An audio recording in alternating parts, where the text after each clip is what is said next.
Se alguém te falou que precisa ter muito dinheiro para operar na bolsa de valores, na renda variável, essa pessoa mentiu para você. E eu vim aqui para te mostrar que tem sim como escolher excelentes ativos de setores relativamente perenes na bolsa de valores e super acessíveis. Mas quando eu falo acessíveis, que é barato mesmo. São ativos na casa de 5, 10, 4, 20 reais, às vezes até menos que isso. E eu achei importante trazer esse vídeo porque às vezes a pessoa não tem conhecimento e acha que não é algo para ela. Então fica comigo nesse vídeo que eu vou te mostrar que é sim possível a gente, investidores pequenos, conseguir investir mesmo com pouco capital. Olá pessoal, tudo bem? Meu nome é Juliane e eu quero trazer esse vídeo para você para te explicar aqui. Embora na bolsa de valores exista sim um alto risco, um potencial de alto risco, também tem um potencial maior de ganho. E diferente do que todo mundo pensa, na bolsa de valores existem sim ativos que são acessíveis para qualquer pessoa. Vale a pena pelo menos a gente ter o conhecimento sobre eles. E eu te digo mais, nos últimos tempos, com a queda do Ibov, que é o índice da bolsa brasileira, tem excelentes ativos que além de serem acessíveis, ainda estão descontados. Estão mais baratos do que o seu preço normal de cotação. Vou te apresentar 6 ativos que a gente opera na renda variável na bolsa de valores entre ações e fundos imobiliários, que além de serem excelentes ativos,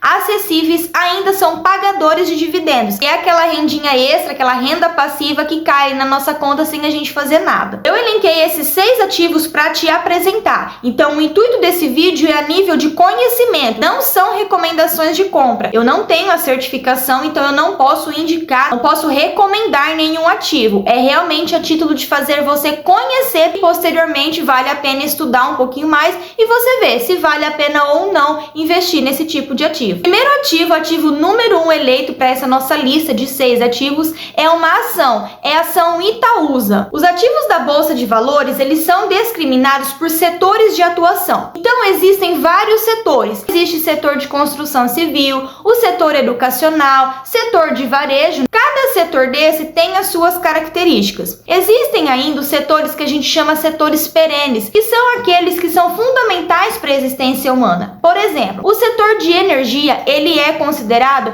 um setor perene, porque independente da crise que aconteça no país ou no mundo, as pessoas, o ser humano não vive sem energia. Então ele tende a se segurar um pouco melhor frente aos outros setores. O investidor, ele vai optar pela escolha do setor, pela escolha do ativo, de acordo com a sua estratégia. Quem está investindo pensando mais numa carteira previdenciária ali para o longo prazo, como é o meu caso, geralmente opta por investir em ativos justamente desses setores mais perenes, porque a gente não quer ali lidar tanto com essa oscilação, essa volatilidade muito além do que a própria renda variável já traz por si só. Os bancos, eles são, portanto, caracterizados, conhecidos por ser de setores perenes. Embora a Itaúsa não seja um banco, ela é uma holding, uma das maiores holdings atualmente do país, e mais de 90% ali do seu portfólio, da sua composição, é justamente voltado para o Banco Itaú. Mas ela não se limita somente a esses ativos do Banco Itaú. Ela também tem ali outras empresas que ela faz a gestão. Ela não está somente limitada ao setor financeiro. Ela repassa seus lucros com frequência, é pagadora de dividendos e é uma ação super acessível. Hoje a Itaúsa está sendo cotada ali na casa de R$9 e ela entregou um dividendo de mais ou menos 7,66% no último ano. Lembrando que os dividendos das ações e fundos imobiliários são isentos de imposto de renda. E se a gente olhar aqui no gráfico de Itaúsa, a gente consegue observar que ela tá ali num canalzinho de baixa.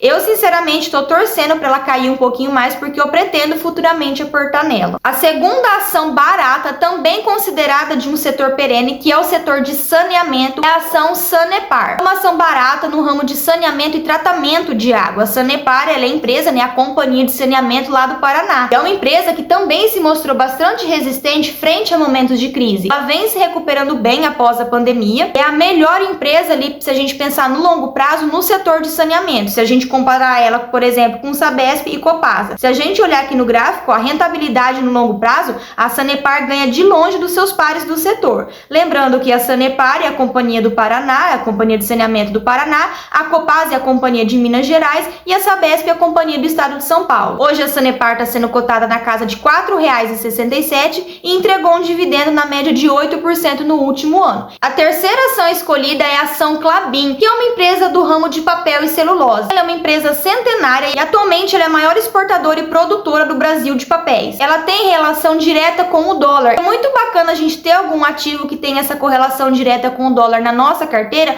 porque isso ajuda a dar uma equilibrada e uma diversificada, uma vez que quando o dólar sobe, tende também a dar uma empurrada e uma alimentada na ação, favorecendo o aumento na cotação dela. A Klabin atualmente ela está ali na casa de R$ 4,66 e entregou mais ou menos um dividendo de 6% no último ano. E agora vamos para o quarto ativo negociado na Bolsa de Valores, também muito acessível. E o melhor, agora a gente vai estar falando de pagamento de dividendos mensais. Embora as ações que são pagadoras de dividendos, porque não são todas as ações que pagam dividendos, quando a ação ela paga o dividendo, ela não tem a obrigatoriedade de repassar a maior parte do seu lucro para os acionistas, muito menos esse pagamento mensal. Essa premissa é dos fundos imobiliários, que geralmente têm que pagar todos os meses e, por lei, eles são obrigados a repassar pelo menos 95% do seu lucro aos cotistas do fundo. O primeiro fundo imobiliário ali, sendo o nosso quarto ativo da Bolsa de Valores, é o fundo VUR11, que é um fundo imobiliário do setor de tijolo. Ele é um fundo um pouco mais recente. A maior parte do portfólio ali está relacionado para o setor educacional. Uma coisa muito interessante que é a previsibilidade da renda. Os contratos do VUR,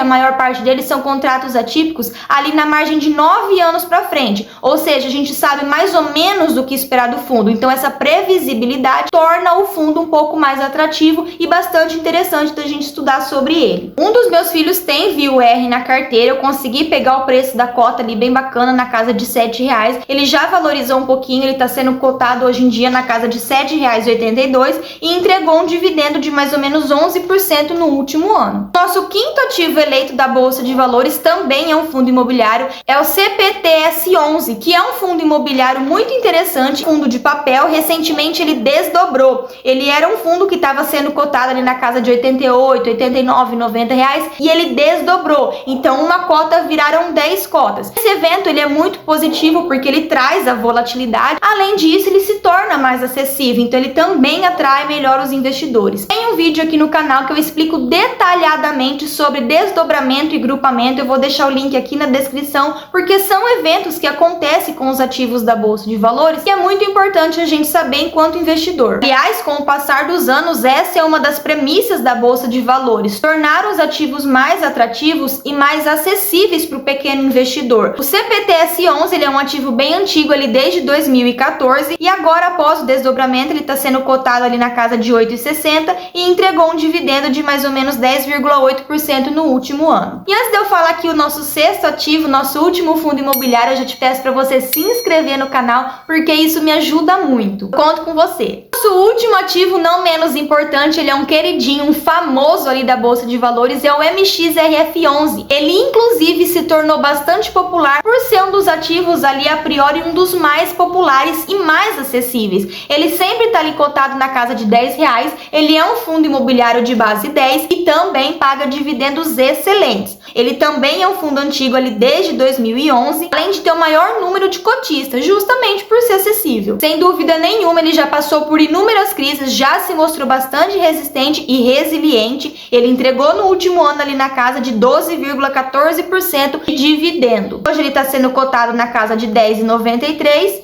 e aqui eu quero deixar uma observação muito importante. O objetivo desse vídeo, como eu falei para vocês, não é recomendação de compra. Existe uma diferença entre um ativo ser acessível e ele estar barato. Um dos indicadores que faz a gente tomar a decisão na hora de comprar um ativo é o que a gente chama de PVP, preço sobre valor patrimonial. E muito grosseiramente a gente considera que quando ele está acima de 1, ele está caro. Quando ele está abaixo de 1, ele está descontado, ou seja, está barato. Nesse caso aqui do nosso último exemplo, o MXRF11, ele está com o PVP na casa de 1,10, o que significa que ele é um ativo acessível, um fundo imobiliário acessível, mas não está barato. Deu para entender essa diferença? Se você é novo no universo dos investimentos, eu espero ter te ajudado, espero ter te apresentado apresentado aqui uma coisa muito importante, que é justamente essa acessibilidade na hora de comprar os ativos. Então, se você tem ali 50 sobrando, 60, 70 reais, dá sim pra gente montar uma carteira diversificada com ações e fundos imobiliários, mesmo com pouco capital. Se inscreve no canal, não esquece de curtir, deixar o like, um beijo enorme